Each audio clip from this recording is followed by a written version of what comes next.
Hey y'all, welcome to Art of the Budget. My name's Nicole. My pronouns are she and her, and I live in the Pacific Northwest, which is the traditional territory of the Coast Salish tribes. I'm an artist and educator, and I'm currently learning about budgeting, saving, and planning for retirement, and trying to share what I learn along the way.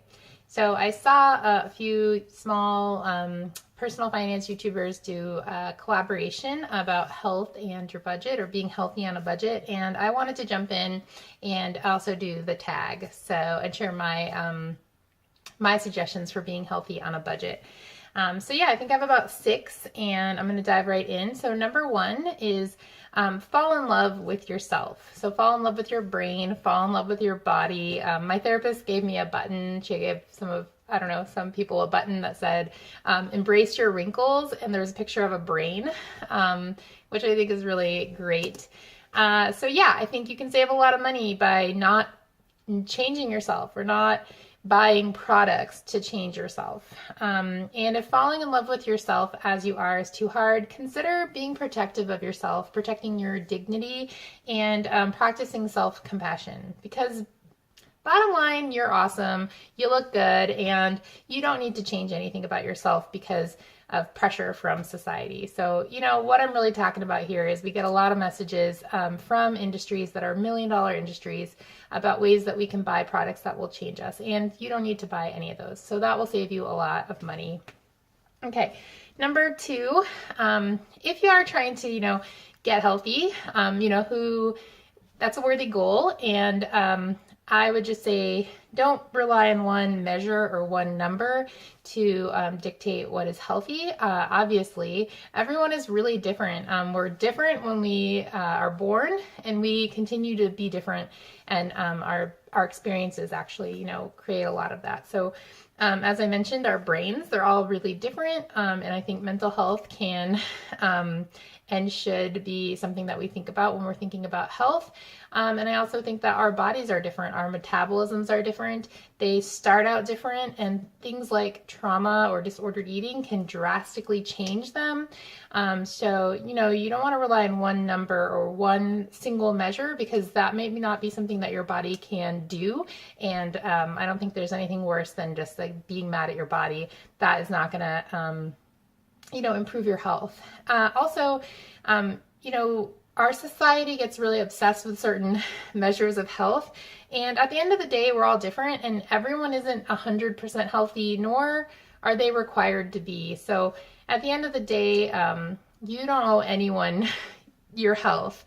Everyone is worthy of love and respect and dignity, regardless of what their health is. Obviously, people have chronic conditions, people have all kinds of things going on, and that does not dictate, their worthiness. I don't necessarily think that's anything that we would say to somebody else, but it can be sometimes a message that we tell ourselves.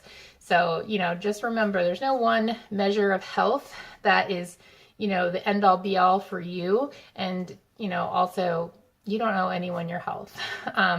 It's not a requirement for dignity and love and respect. So yeah, hope that makes sense. Number 3, eat foods that nourish your body and also bring you joy. So you all have seen my meal prep perhaps, and you know that I concentrate on really yummy, tasty whole foods for my main meals. And then if you've seen my budget reports, you know that I supplement those meals with delicious things that bring me a lot of joy. I'm the child of bakers, and I go to work at a school that has a great culinary program. And so I try out those things, and while they may not be giving my body nutrition, they are giving my body a lot of joy. And I think that's a really important part of eating. And also, looking at some notes over here, eating what your body wants and what it needs, it helps the budget because you're not buying things that will go to waste.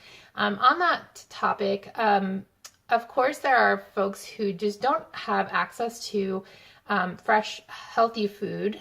Obviously, it's very well documented that we live in a country that has vast amounts of food deserts. But if I set that aside for a minute and I think about most of the folks who are going to be watching this video, it is folks that have access. And I think that unfortunately sometimes we get these really strong messages telling us that we need to control everything that goes into our bodies.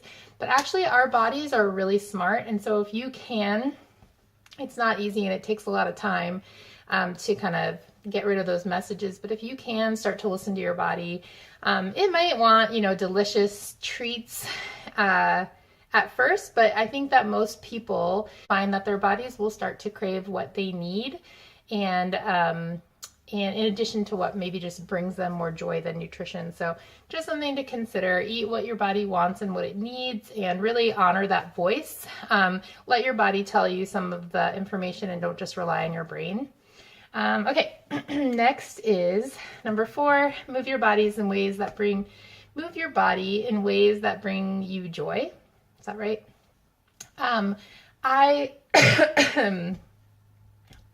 go to a coach who's body positive and health at every size trained, which means they know how to adjust things to basically to accommodate and challenge all kinds of bodies, and bodies that may have had injuries, bodies that are different shapes and sizes, bodies with disabilities. So if you're kind of getting into doing more active stuff, seek out a space that encourages you and makes accommodations for your needs.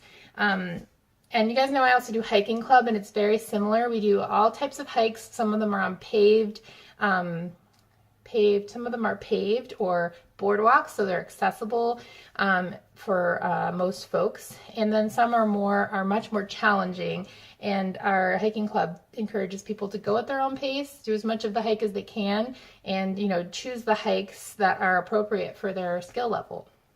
So basically, I think that it may not be the most budget friendly, but if you're already allocating funds for a gym, make sure it's a place that honors you and your body and your brain, and not a place that disparages you. For me, I'm not willing to go to a gym that has slogans on the wall that disparage the body I'm in, because actually my body rules. It's awesome. It's taken me this far and it served me really well. If you're spending money on a gym or some kind of fitness thing, make sure it's a place that really honors you and respects you. And if you're not, there are so many good online resources that are body positive and health at every size. So I'll try to link a few below so that you can check them out. On that topic, my number 5 tip is to follow diverse Instagram accounts. And that might be also YouTube channels or Facebook accounts, depending on what you do. But for me, I follow a bunch of different Instagram accounts, and this has really helped deprogram what I see as beautiful.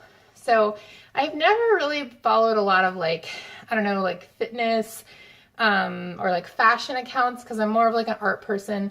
But I have actually gone out of my way to follow fat fashion and fat fitness accounts, because all kinds of bodies are really beautiful, and seeing all these different things on Instagram has started to chip away at that programming that I unfortunately don't have a lot of control over, but that's one way that I can play with that. And I will link several Instagram accounts below, and maybe a few YouTube channels, so you can check them out too. My number, and of course that's totally free, and I think deprogramming some of that beauty stuff can help us spend less money in general.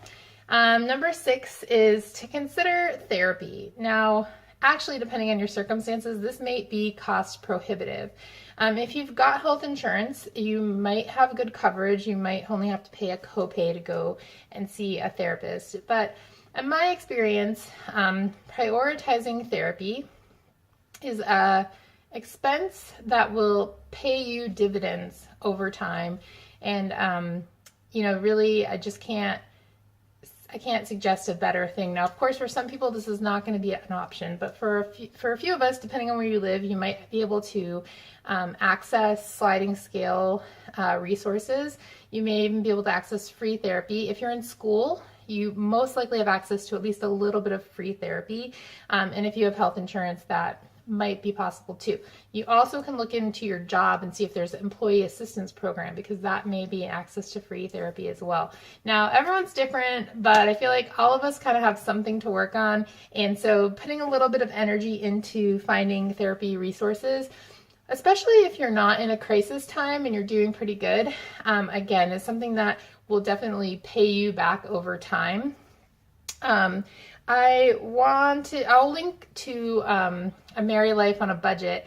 Mary over there talks a lot about therapy, and actually is so much more eloquent than I could be about therapy, and she does prioritize it, and even on a pretty average budget, pays kind of a premium for her therapist, but she has a really great video about why it's so useful and so important, so I'll link that below.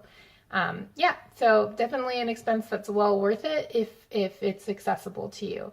So those are my 6 tips on being healthy on a budget. I hope that you enjoyed that. Let me know down below if you've got anything else to add. And thanks to the folks that did the collaboration for hopefully not minding me jumping in and tagging myself in. All right, have a great rest of your day. Thank you.